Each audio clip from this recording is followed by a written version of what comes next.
Assalamualaikum warahmatullahi wabarakatuh. Waalaikumsalam. Alhamdulillahirabbil wa bihi nasta'in ala umuri dunya waddin. Assalatu wassalamu ala asrofil anbiya'i wal mursalin wa ala alihi washabihi ajmain. Alhamdulillah, pada kesempatan yang berbahagia ini izinkan kami dari kelompok 8 akan berdiskusi langsung dengan Gus Nazib ya, selaku pengasuh pondok pesantren Mahilul Hikam. Baik, selanjutnya tidak lupa juga kita bersyukur kepada Allah Subhanahu wa taala yang telah memberikan kekuatan sehingga alhamdulillah kita bisa bersilaturahmi ke kediaman beliau. Yang kedua kalinya salawat berserta salam semoga tetap tercurahkan kepada Nabi kita yakni Habibina wa Syafi'ina wa Maulana Muhammad sallallahu alaihi wasallam. Semoga kita semua telah mendapatkan syafatul uzma ila yaumil qiyamah. Amin ya rabbal alamin. Baik, langsung saja untuk diskusi kali ini akan dipandu langsung oleh Mas Hafid Sentot. Monggo kepadanya saya persilakan. Bismillahirrahmanirrahim. Assalamualaikum warahmatullahi wabarakatuh. Waalaikumsalam. Perkenalkan, saya Ustaz Fitaudin yang dari kelompok 8 akan sedikit mengulas tentang metode menghafal serta pembacaan Al-Quran di Pondok Pesantren Mahilul Hikam. Oke, di sini saya akan mengulas sedikit profil daripada Pak Najib. Nama Najib Saifullah, SAG SPD MAG, tempat tanggal lahir Kabupaten Semarang 30 Agustus 1985. Yang beliau dulu pernah, kurang lebihnya pernah ngaji di Ponpes Al-Munawwir Klaten Yogyakarta juga itu, dan beliau juga salah satu alumni dari IAIN Salatiga jurusan Prodi Bahasa Arab, pendidikan Bahasa Arab, dan untuk S2-nya beliau mengambil ilmu Quran dan tafsir atau studi Islam seperti itu. Beliau juga seorang dosen di IAT juga, salah juga merupakan pengajar serta pengasuh Ponpes Mahilul Hikam. Oke, untuk waktu dan tempat kami persilakan kepada beliau. Terima kasih Mas Hafid. Assalamualaikum warahmatullahi wabarakatuh. Waalaikumsalam warahmatullahi wabarakatuh. Teman-teman dari IAT, Mas Mas'ud, Mas Hafid, Mas Subul Hikam, Mas Dedi, semuanya yang saya banggakan. Alhamdulillah, saya bersyukur hari ini kerawahan teman-teman yang smart dalam studi di IAT. Alhamdulillah, mudah-mudahan ini jadi ukhuwah, jalinan silatul ilmi, silatul fikri, dan silatul qalbi, silaturahim kita yang insya Allah mudah-mudahan selalu diberkahi oleh Allah Subhanahu wa taala. Yang selanjutnya terkait dengan metode menghafal Quran di pesantren Mahilul Hikam As-Salafi ini. Yang pertama saya awali bahwa di pesantren Mahilul Hikam As-Salafi ini ada yang takhusus Quran dengan tahfidzul Quran, ada yang takhusus kitab dengan pendalaman kitab kuning, kitab Turath, ada yang fokus tahfidz, ada yang fokus ngaji kitab kuning. Di sini juga ada yang hanya mondok, ada yang juga sambil sekolah. Sekolah formal yang ada di sini ada MTS, SMA, dan SMK. Ada sebagian yang alumni dari SMA SMK kemudian lanjut di UIN Salatiga, ada yang di IAT, ada yang di IHA, ataupun di fakultas yang lain. Untuk sanad Quran yang ada di Mahilul Hikam As-Salafi ini, ibu yang ngaku tahfidz putri, beliau dari Al-Mu'ayyad. Jadi sanad Qurannya dari Allahyarham Simbah Kiai Haji Umar Mangkuyudan dari Solo Al-Mu'ayyad. Kiai Umar masyhur, sangat masyhur sekali, Al-Mu'ayyad Solo Mangkuyudan. Beliau dari Kiai Arwani Kudus, Kiai Arwani Kudus dari Bagi Munawwir Rabiah. Saya sendiri dulu ya tidak sekedar numpang tidur saja di pesantren Nazar Al-Furqon Tingkir di tempatnya Mbah Kiai Munawir Munajat. Beliau Mbah Kiai Munawir Munajat alumni dari Pondok Yanbul Quran Mbah Kiai Arwani Kudus. Jadi sanad Qurannya di Maidul Salafi ini sambungannya ke Mbah Kiai Arwani Kudus. Terus kemudian terkait dengan santri mulai tahfidz, ada yang sanawiyah sudah mulai ikut program tahfidz, ada yang dari SMA ataupun SMK baru mulai tahfidz, ada yang selesai sekolah baru mulai ikut tahfidz. Untuk masuk ke program tahfidz tentu diawali dari tahsin terlebih dahulu, pembenahan tajwid yang ada di sini, kitab-kitab yang dipakai ada kalanya kitab Tuhfatul Atfal, ada kitab Hidayatul Mustafid, ada kitab Risalatul Qurra wal Hufaz, ada kitab Fathul Manan, ada kitab Syifaul Jinan. Nah, itu kitab-kitab yang jadi acuan untuk pembenahan tahsin tajwid untuk pemula. Yang dipakai di sini juga pakai yang doa juga. Jadi kita tabarukan dengan pondok pesantren Yanbul Quran di Kudus yang memang sudah berani untuk tahfidz, akhirnya kita hantarkan untuk tahfidzul Quran. Sama, semuanya sudah maklum bahwa Quran itu sudah maklum dan sudah semuanya tahu keberkahan dari Al-Quran itu tak bisa diungkapkan dengan kata-kata. Artinya begitu luas untuk tabaruk dengan Al-Quran itu. Satu hadis yang sudah masyhur sekali dijadikan motivasi para hufaz, para qari'ul Quran itu, khairukum man ta'allamal Qur'ana wa 'allamah. Sebaik-baik di antara kalian itu adalah orang yang mau belajar Al-Quran dan mau mengajarkannya. Ada juga hadis lain, Iqra'ul Quran fa innahu ya'ti yaumal qiyamati syafi'an li ashabihi. Bacalah Al-Quran karena Al-Quran itu kelak pada hari kiamat akan datang menjadi penolong, menjadi syafi', menjadi penolong buat kita, akan memberi syafaat kepada ashabul Quran. Nah, ashabul Quran di situ yang pertama orang yang mau belajar Al-Quran, belajar membaca dulu. Yang kedua orang yang mau belajar memahami isi kandungan Al-Quran. Nah, yang ketiga orang yang mau belajar mengamalkan isi kandungan Al-Quran. Ini yang termasuk kategori ashabul Quran. Jadi harapannya orang yang mau belajar Al-Quran mulai dari tadarus qiraah, mulai dari membaca sampai memahami isi kandungan sampai mau mengamalkan itu, tiada lain kepingin mendapatkan pertolongan berkah dari Al-Quran, baik di dunia ini maupun kelak di yaumil qiyamah lebih-lebih.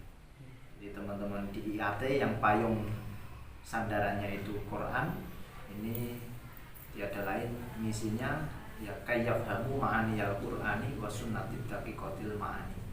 Pengen bisa memahami isi kandungan Al-Quran, mulai dari yang terkecil satu huruf latihan dipelajari lewat dengan bagaimana bisa membacanya sampai bisa memahami isi kandungannya sampai bisa mengamalkannya. Ini sudah masuk kategori orang-orang yang mau mendekat bersama Al-Quran. Ada satu moto yang sering dibuat slogan teman-teman santri ya, jadi berkah dan mulia bersama Al-Quran.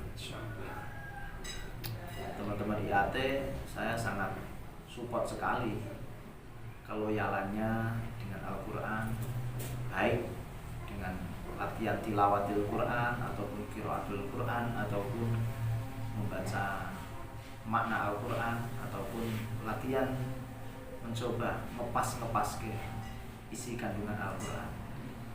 Ini yang kemudian sekilas bahwa sanad Quran di Maidul Hikam ini dari Tingkir, ada yang dari Al-Muayyad Mangkuyudan Solo yang sambungannya dengan Mbah Kiai Munawir, Mbah Kiai Arwani Kudus, kemudian ke Mbah Kiai Munawir. Terus metode yang di sini ada ziyadah, ada murojaah. Biasanya kalau nambah setoran itu pagi hari Untuk malamnya, sore harinya murojaah.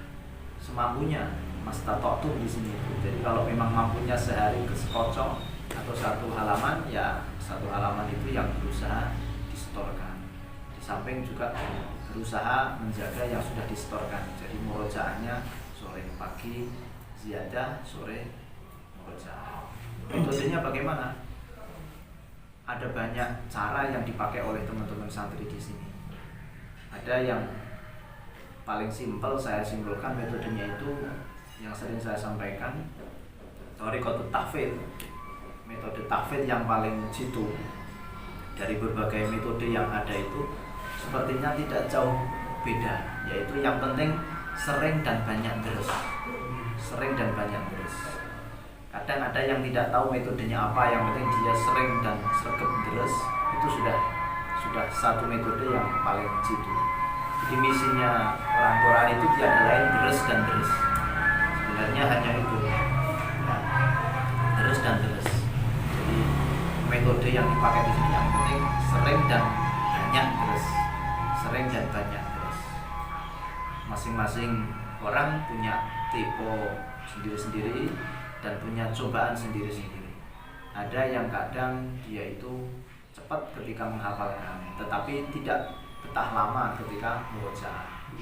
Ada sebaliknya, dianya kalau ziyadah nambah hafalan agaknya tersendat-sendat kesulitan, tetapi ketika murojaah dia justru tahan lama. Jadi ada yang dua-duanya bisa menjalankan, ya ziyadah ya murojaah. Ada yang berat dua-duanya. Jadi teman-teman di Quran di sini ada yang ya ziyadah dan murojaah ini yang menjadi salah satu langkah untuk dia menghafal. Ada kalanya menambah, ada kalanya mengulang. Terus targetnya sesuai kemampuan. Rata-rata satu harinya satu halaman, sehingga diperkirakan selesai 30 juz itu kisaran 3 tahunan. Itu kalau bisa ajak istiqomah ya. Kadang tantangannya yang paling berat itu di Quran adalah istiqomah. Makom kita kadang masih istiqomah. Jadi kalau pas lagi mood, lagi semangat, ya sehari bisa 1/4 juz. Tapi besoknya kalau pas nggak mood, ya sudah berhenti. Kalau pesantren Tingkir di Mbah Ki Munawir itu, kalau dari awal setor kok sekocok satu halaman, harus sampai khotam itu ya sehalaman, tidak boleh nambah. Kecuali kalau memang berani nambah 1/4 di tengah-tengah, kok berani nambah 1/4, ya 1/4 itu yang harus dipertahankan. Jadi tidak boleh sekocok sehalaman, besok lagi 2 halaman, besok 3 halaman, misalkan lompat-lompat itu enggak. Tapi berusaha latihan konsisten. Sekocok ya sekocok sampai hatam, sehalaman sampai hatam. Kalau memang berani 1/4 sampai hatam, ini yang disampaikan di pesantren sini juga begitu. Tapi rata-rata ada yang sambil sekolah juga, sehingga yang standar banyak dipakai di sini itu ya sehari sekocok 1 halaman. Nanti khotaman Quran biasanya 2 tahun sekali. Kalau khataman kitab setiap tahun ada. Jadi yang bisa wisuda tahfidz itu biasanya ya 2 tahun sekali. Kalau setiap tahun ada pengajian akhir sana atau fall itu setiap tahun. Yang kitab, yang Quran biasanya 2 tahun sekali.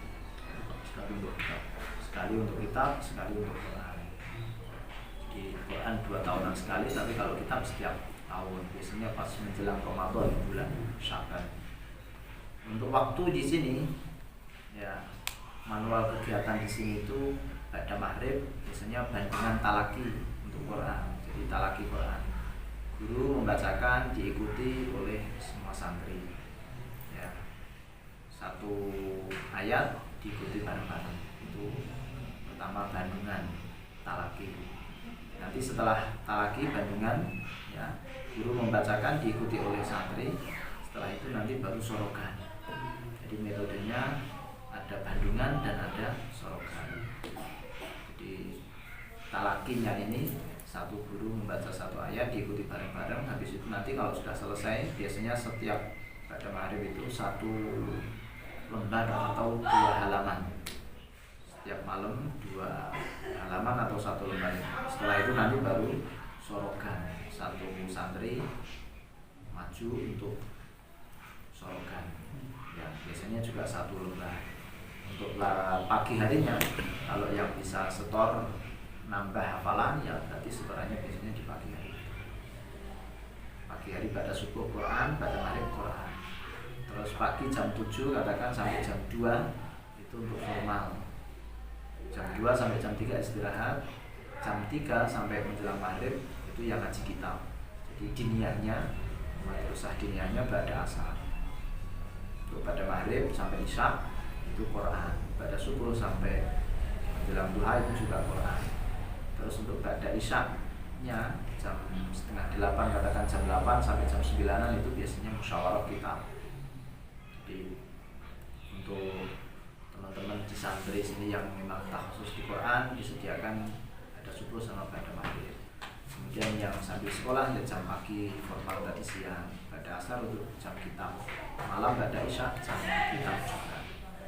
Jadi ada ziyadah, nambah hafalan, ada murojaah, mengulang hafalan. Setiap 1 bulan sekali biasanya ada rutinan alumni yang hafal. Yang ini silaturahim anjang sana dari alumni 1 ke alumni berikutnya. Jadi teknisnya untuk murojaah hafalan. Ada kalanya muqaddamah. Jadi 1 orang baca 1 juz, nanti ada sekitar 30-an halaman. Itu untuk yang di kegiatan di luar untuk mengulang hafalan. Barangkali itu untuk sekilas gambaran Qurannya di Mahyul Hikam As-Salafi. Ya. Untuk kajiannya, untuk pendalaman makna Quran, isi kandungan untuk pemahaman tafsir, setiap minggu ada kajian pengajian Ahad pagi namanya PAP, Jamaah Pengajian Ahad Pagi. Kitabnya pakai tafsir Jalalain. Itu untuk umum, bisa santri, bisa juga jamaah umum yang biasanya sekitar 300-an jamaah yang ditempatkan di masjid. Mulainya jam setengah 7 sampai jam 8.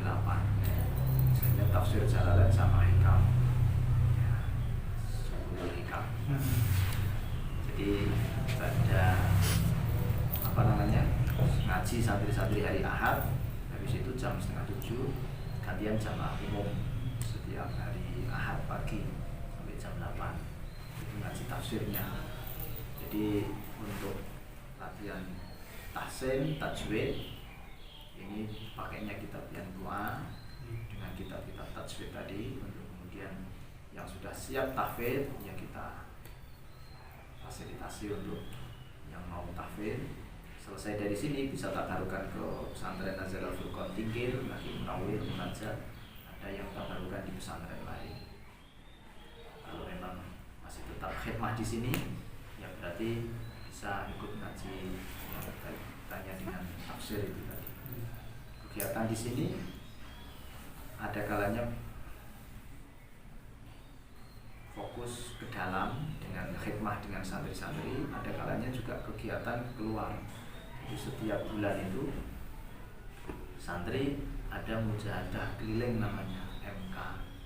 Jadi mujahadah keliling itu isinya maghrib sampai isya mujahadah, pada isya sholawatan jam 8 sampai jam 9 ngaji ke aswajaan. Ini yang memang sudah berani tampil latihan khidmah ke masyarakat.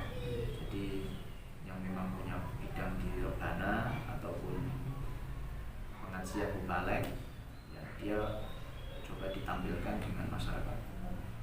Ini yang sudah punya bekal Quran maupun kitabnya itu tadi tentunya. Jadi langsung coba praktek di lapangan dengan masyarakat umum. Yang jadwalnya sebulan sekali, ada sekitar ya 7-6 tempat 1 bulan itu. Jadi panjang sangat.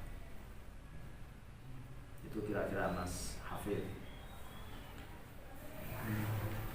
Terima kasih atas pemaparan serta penjelasan Pak Najib mengenai keseharian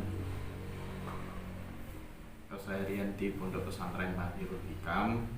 Oke, untuk terakhir nih Mbak, bagaimana kesan serta pesan untuk orang yang akan menghafalkan Quran maupun yang sudah menghafalkan Quran ini, terutama kita sebagai mahasiswa yatim, Quran dan tafsir pasti ada targetkan pasti dalam satu menyelesaikan S1 minimal 5 juz seperti itu. Nah, dengan tantangan seperti ini, semoga apa yang kita lakukan itu bisa membantu teman-teman semua, baik itu yatim maupun umum. Bagaimana pesan dan pesannya untuk orang yang akan menghafalkan Quran ataupun yang sudah menghafalkan Quran. Iya, kita sudah sangat sadar dan menyadari dan meyakini bahwa Quran itu merupakan hujjatuna, pedoman kita, zahiran wa batinan, dunyan wa ukhron. Dan keberkahan dari Al-Quran itu dari semua kalangan sudah sangat memaklumi. Jadi Quran itu dari berbagai aliran semuanya menomorsatukan. Oleh karena itu kita sebisa mungkin ya selalu mendekat dengan Al-Quran. Seolah-olah kalau kita menghafalkan Quran, nanti akhirnya digelari, dilakopi hafid, orang yang menjaga Al-Quran, orang yang menghafal Al-Quran. Sebenarnya bukan orang yang menjaga Quran, tetapi dianya yang dijaga oleh Al-Quran. Jadi berkahnya Quran itu begitu luar biasa. Saya menyadari sendiri. Kalau melihat satu kisah, salah satu makalah dalam hadis itu, Quran itu diturunkan kepada baginda Rasul Sallallahu Alaihi Wasallam, maka akhirnya Rasulullah itu menjadi Sayyidul Anbiya wal Mursalin, rajanya para nabi dan para rasul. Berkahnya Al-Quran, umatnya Rasulullah menjadi umat yang paling mulia dibanding umat-umat sebelumnya, karena umatnya Rasulullah ini menerima ajaran-ajaran Al-Quran. Quran turun di bulan Ramadan, maka bulan Ramadan menjadi Sayyidus Syuhur, rajanya bulan. Dibanding bulan yang lainnya tidak ada yang mengalahkan kemuliaan bulan Ramadan, karena Quran turun di bulan Ramadan.